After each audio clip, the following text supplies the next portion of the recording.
How sweet it is to be loved by you. How sweet it is to be loved by you. I needed the shelter of someone's arms, and there you were.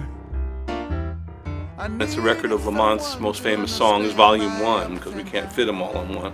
That's basically going to be an unplugged, intimate sort of reclamation and reinvention of the original Motown hits.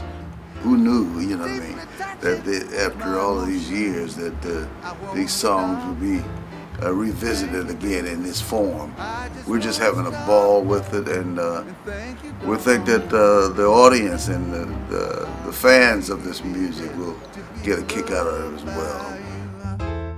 I started out writing poems, actually, you know, and went from poems to selling love letters for the guys, 50 cents a piece. I got very successful at that because they started calling me the Candy Man. And then I started thinking, I said, wow, this is very interesting because a lot of the songs that we hear on the radio have situations, you know, and those situations sometimes are hard to come by. So I started thinking, well, hey, I could use these situations to write songs. Baby, baby, baby, don't leave me. Please don't leave me all by myself. You know what it does? It really takes me back to the first time I wrote the song, Where Did Our Love Go? A song that nobody seemed to like at the time. There was a lot of people at the company at Motown that just didn't get it. I mean, they felt that it was kind of corny, and groups like the Marvelettes didn't want to have anything to do with it. Gladys Horton said, honey, we don't do songs like that, baby. So I said, God, I'm in trouble because I'd already cut the track. The deal is at Motown at the time, if you cut something, being one of the producers, if you cut a track and didn't get one of the artists to sing it, it was coming out of your pocket, you know what I mean? So after kind of looking around and checking the roster to see who I could get to do this song, at the bottom of the list was the group The Supremes. Well, you know, they were low on the totem pole, so to speak, you know. And I said, well, they can't afford to, you know, say no, you know, so they'll have to do this. So then I saw Mary Wilson coming across the lawn, the Motown lawn. I said, Mary, come here. I was putting on my acting hat and acting so excited. I got this song. I just finished, and it's just for you guys. I mean, it was meant for you. This is meant for you guys. She said, wait a minute. You talking about this song that you done took to everywhere else and nobody wanted? I said, huh? What are you talking about? And she said, no, we're not doing that song. You always giving us the leftovers that nobody else wants. So we got the Hollands and I got a demo together and make them do it. Anyway, we took them in the studio. The attitude of Diane was so surly and so, I mean, just you could just hear it on the tape, you know. Baby, where did our love go? It was just like somebody was just in disgust, you know, but the funny thing about it was when the guys heard it in the control room, we heard it back and heard a disgusted sound, and it sounded like she was just totally pissed. You know, it was exactly like what that song needed. The attitude was spot on. And we started, I said, wait a minute. He said, no, let it go. I wasn't even thinking that way. She's got it and don't even know she's got it. You know what I mean? And we just kept the tape rolling and she kept singing, you know. It was an iconic performance, you know. We took it.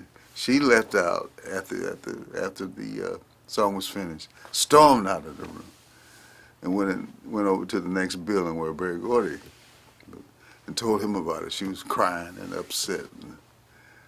So, so Barry came over because he was discussing. What are you bothering you?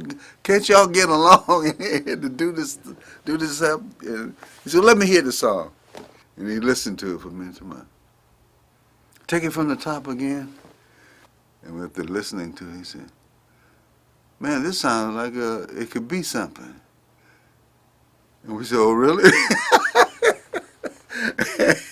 And he said, yeah, I really, truly believe that this will be a record for you guys, you know? Put the record out. The record just shot up. Because the radio had all kind of response from the public and selling like crazy. Every song that we did on Supremes became number one, at least 13 of them. 13 consecutive number ones. I mean, from Baby Love to Stop in the Name of Love, You Can't Hurry Love, Reflections, you know, Love Is Here, Now You're Gone. I mean, it just went on and on and on. So that was like the beginning of something very special. Stop in the name of love before you break my heart. Stop. Stop in the Name of Love was it's about me having an affair with two women. And one of the women that I had a rendezvous with, I put it that way, at the No-Tell Motel. Mm.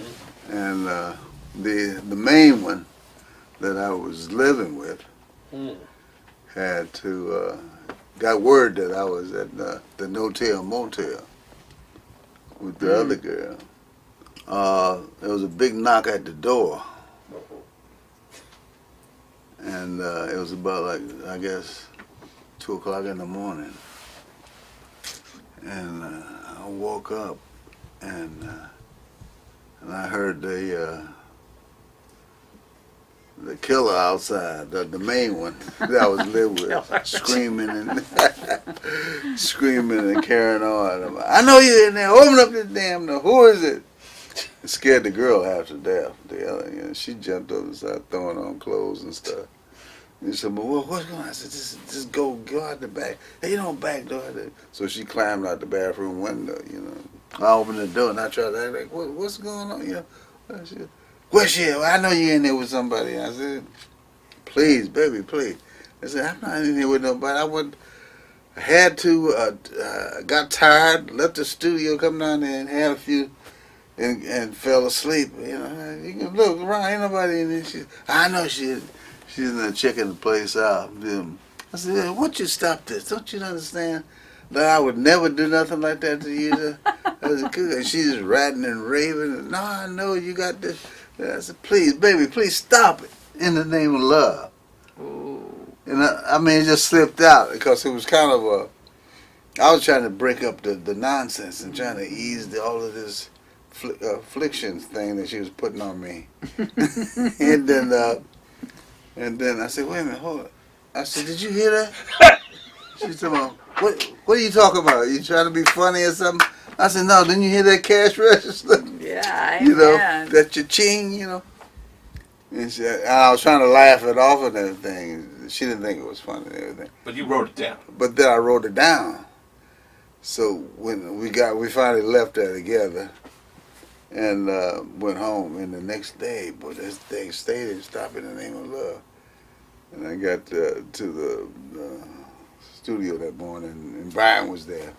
And he was fooling around, playing. He played everything slow, you know. So in this particular one, he was. I said, man, I got the right hook for that, and the idea. He told me, what are you talking about? I said, that melody. He said, oh, that's a ballad. I said, there ain't no ballad. That's a #1 song here if we do it right, you know. Then I started saying, stop in the name of love. He said, yeah, that's it. And then we just like put it together. A lot of stuff we put together like that, you know. sugar pie, honey bunch. You know that I love you.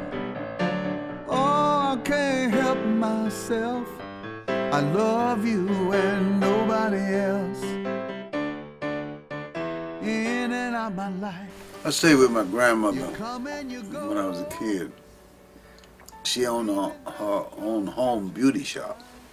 And when they were coming up the walkway, in the mornings when they would come over to have their hair done, my grandfather would be in peddling around in the garden. I mean, it was a rose garden thing that led the pathway. So when they come in, he was a bit of a flirt, you know what I mean? So he would always say, "How you doing, sugar pie? Good morning, honey bunch." Oh. You know, he was one of those type of guys. Mm-hmm. And my grandmother had a big bay window to the front of the house. And she would be looking at, she said, "Look at that old codger out there. He think I don't see him." She said, "I know what he's doing, you know." Yeah. And he was just flirting, a big smile on him, saying, "How you doing, sugar pie? How you doing, honey bunch? This morning, how you feel? You all right?" You know, yeah, touchy, you know. Mm-hmm. And she'd be sitting there watching him, you know. Yeah. Well, I'm sitting there on the porch, and I'm watching all this. I guess I was about 11 or 12. And I'm sitting there listening. I was just like a sponge, you know, kids are like sponges, and I was soaking it up. And he had so many gems and things. I was watching because he was such a character. Speed up the car. We're at Motown. And I'm sitting at the piano. Dun, dun, dun, dun, dun, dun, dun, dun, dun. And I usually, you know, take these trips, these mind trips, back to my childhood, you know. And I'm trying to see what this piano part is telling me, you know. What story it's going to tell me, you know. Yeah. Or what it's going to conjure up or bring to me. Mm-hmm. Sure enough, there my grandfather is. Really? Piddling in the garden. Uh-huh. Then this figure was playing. Dun, dun, dun, dun, dun, dun, dun, dun. And I was looking at this memory in my mind's eye. And all of a sudden, I hear where the song is supposed to go. And I hear him saying, "Good morning, sugar pie. How you doing, honey bun?" And then that's when it started. Awesome. Sugar pie, honey bunch. You know that I love you. And his first line? I can't help myself. I'm in love with nobody else. Ooh, yeah. In and out my life. You come and you go, leaving just your picture behind.